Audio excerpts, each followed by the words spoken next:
বান্ধবী আমাদের দাওয়াত দিয়েছে, সে নাকি আমাদের তেলাপোকার চচ্চড়ি করে খাওয়াবে।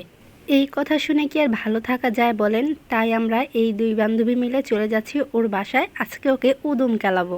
যেহেতু এই প্রথম ওর বাসায় যাচ্ছি, তাই ভাবলাম কিছু না কিছু একটা নিয়ে যেতে হবে। তাই এখানে আইসক্রিমের বাটি আর একটা কোকের বোতল নিয়ে গেলাম, যাতে করে আমরা ওকে কেলানোর পর একটু রিল্যাক্সে ঠান্ডা খেতে পারি। বান্ধবীর বাসায় যখন ঢুকি তখন দেখতে পাই ও দরজার সামনে দাঁড়িয়ে উকি দিয়ে দিয়ে আমাদের দেখতেছিল। তখনই আমরা বললাম, আর উকি দিয়ে লাভ নাই, আমরা চলে আসছি তোমাকে কেলানোর জন্য। আমাদের মাথা যেই পরিমাণ গরম ছিল, তো মাথাটা ঠান্ডা করার জন্য বান্ধবী দেখলাম এখানে শরবত নিয়ে আসলো ঠান্ডা ঠান্ডা। তো শরবতটা খেয়ে একটু মাথাটা ঠান্ডা হলো। এরপর দেখলাম ও আম নিয়ে আসছে, আর এটা কিন্তু কাঁচা মিষ্টি আম, খেতে অনেক বেশি মজা ছিল।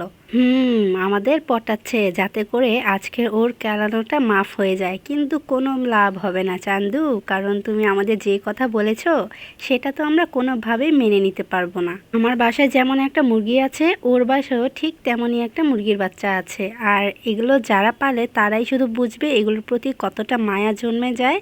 তো আমি একটু মুরগিটাকে বোঝাচ্ছিলাম যাতে করে ওর মালিকের যে আজকে গণধোলাই হবে সেই গণধোলাই ও কাউকে যেন না বলে। কিন্তু এখানে দেখলাম মুরগির রোস্ট, পোলাও, গরুর মাংস নিয়ে আসলো। মানে ব্যাপারটা আমি বুঝতেই পারছিলাম না কি হচ্ছে এখানে। পরে বুঝলাম বান্ধবী আমাদের যেই কথাটা বলেছে সেটা যাতে আমরা মাফ করে দেই, তার জন্য সে আমাদের জন্য এত কিছু আয়োজন করেছে। আমরা আবার অনেক বড় মনের মানুষ, তাই ও যা বলেছে তা মাফ করে দিয়ে খেতে বসে পড়তেছি। লামিয়া বান্ধবী সব আয়োজন করেছে, কিন্তু সে নাকি শাহিদারি করতে পারবে না, সে নাকি কাউকে এভাবে বেড়ে দিয়ে দিয়ে খাওয়াতে পারে না। যাই হোক, তো এখানে মাহফুজা আমাকে বেড়ে দিচ্ছিল, লামিয়াকে বেড়ে দিচ্ছিল।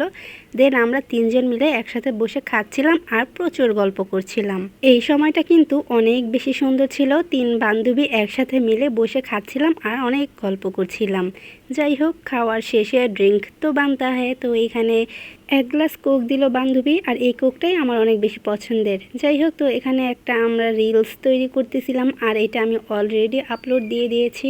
আর এই ভিডিওটা কিন্তু এক টেকই পারফেক্ট হয়ে গেছে, সেকেন্ড টেক নিতে হয়নি। যাই হোক, এক চান্সে বান্ধবী আমাকে মাইক দিয়ে দিল, এর সত্য আমি নিবই নিব। তো আমরা এই রিলসটা তৈরি করেছিলাম আইসক্রিম দিয়েই, আর এখানে ভিডিও বানাতে বানাতে আমার আইসক্রিমই তো একদম গলে গেছে। যাই হোক, তাড়াহুড়ো করে খেয়ে নিচ্ছিলাম, আর এইদিকে বান্ধবীর মেয়ে আইসক্রিম খেয়ে একদম মুখের অবস্থা নাজেহাল করে ফেলছে। যাই হোক, আলহামদুলিল্লাহ অনেক ভালো রান্না করেছিল আর অনেক বেশি মজাও হয়েছিল খাবারগুলো। তো এখন আমাদের চলে যাওয়ার পালা। এদিকে বান্ধবী বলতেছিল চলো আমরা এই দিক দিয়ে না যেয়ে এই দিক দিয়ে যাই। আমি তো ওকে বলতেছিলাম তোমার যেই দিক দিয়ে ইচ্ছা ওই দিক দিয়েই চলো, আজকে যাব। এদিকে যাওয়ার সময় রাস্তা আবার অর্ধেক ভাঙা ছিল, মানে কাজ করতেছিল, তো আমি ওকে একটু ভয় দেখাচ্ছিলাম। বেঁচে গেছো। তো ভিডিওটা কেমন হয়েছে অবশ্যই কিন্তু বলবেন। আজকে এখানেই বিদায় নিচ্ছি, সবাই ভালো থাকবেন, আল্লাহ হাফেজ।